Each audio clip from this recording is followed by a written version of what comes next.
Good day and welcome back for the fifth and final part of our discussion on inverse functions. And in this final video, we are going to pick up exactly where we left off in our previous video. We've completed our discussion on inverse functions, but we are taking an opportunity to practice some common Calculus 1 problems. What remains for us are two integrals to evaluate, a definite integral and an indefinite integral. And hopefully before watching the video, and if not before watching the video, hopefully you will now pause the video and evaluate these integrals. At least give them an honest effort. Now, let me give you a general reminder on evaluating definite integrals. In Calculus 1, one of the major properties that we investigate is something called the fundamental theorem of calculus. And it tells us essentially how to quickly and efficiently evaluate definite integrals. And we do so by using the formula big F of b minus big F of a, where in this case big F is any antiderivative of little f. So in this case, in order to evaluate the definite integral, we really need to just think, how can we anti-differentiate 1 over x minus 1 quantity squared? And we will take care of this with a substitution. I'm going to choose u to be this inside function x minus 1. And if u is equal to x minus 1, du is equal to dx. So we can very conveniently write this integral that was all in terms of x, so that is now all in terms of u. 1 over u squared du. And a very big observation that I want to make is we need to change our limits of integration. In this original definite integral, our limits of integration are from x equals 2 to x equals 5. In our new equivalent definite integral, our limits of integration need to be converted in terms of u. But luckily, this is a quick and easy thing to do. We simply use our substitution. So note, for that lower limit of integration, x equals 2, u is x minus 1. So our lower limit of integration is going to be u equals 1. For our upper limit, we have x equals 5, which tells us u is 5 minus 1, or 4. And now we have an equivalent definite integral only involving u. Once we determine the value of this definite integral, we are done. That would be the value we are looking for. And let me just really emphasize that when you are using a u substitution to evaluate a definite integral, you must change your limits of integration.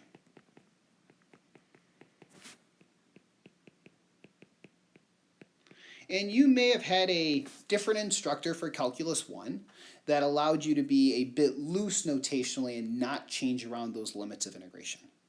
In here, we always will change around those limits of integration, or there will be kind of points deducted and notes from me on your assignments. So now that we've done so, let's go ahead and evaluate. Can we anti-differentiate 1 over u squared? And the answer is, of course. We can write this more conveniently as u to the minus 2. And recall our common formula. If we would like to anti-differentiate x to the n, that would be 1 over n plus 1 x to the n plus 1, as long as n is not equal to minus 1. So in this case, we have n equals minus 2. So minus 2 plus 1 is minus 1. So we're left with 1 over minus 1, u to the minus 1, from 4 to 1. Writing that a bit more conveniently, minus 1 over u from 4 to 1. So we substitute in u equals 4, minus sign, we substitute in u equals 1. And we could leave it in this form, but I think it would look much nicer if we did a small bit of algebra. Minus a minus makes it a positive 1 minus 1/4. And once again, to just reiterate, this is essentially what your work should look like. In a single column, unless we run out of space, which we're getting kind of close to that next example here, then you just draw an arrow up and you start a new column. Mathematics is a language which is best read vertically, opposed to working across the page. So whenever possible, organize your work in a single vertical column and use good mathematical notation. And to kind of just wrap up this discussion, I do think it's worth pointing out that on the first few homework assignments in Calculus 1, Calculus 2, students are oftentimes surprised when they get points deducted for abusing notation or just using really poor notation or just using no notation at all. So let this serve as kind of one last warning. Make sure you use good notation. I will be happier and you will be happier. So for our final indefinite integral, we need to anti-differentiate this function cosine 1 over x squared. And we have no formula we can directly apply this to, no obvious algebraic simplifications, so the only other possible choice is a substitution. And if we think of choosing our u as being inside another function, the top choice that hopefully jumps out to us is 1 over x. And if u is 1 over x, du, as we've seen recently, would be minus 1 over x squared dx. And if we rewrite our integrand slightly, we can think of this as cosine 1 over x times 1 over x squared dx. So we very clearly see our u, but also that 1 over x squared dx is minus du. So we go from all x to all u. And that minus is a constant which we can pull in front of the integral. And if you haven't done so already, this would be a great time to pause the video and finish up this example. An antiderivative of cosine is sine.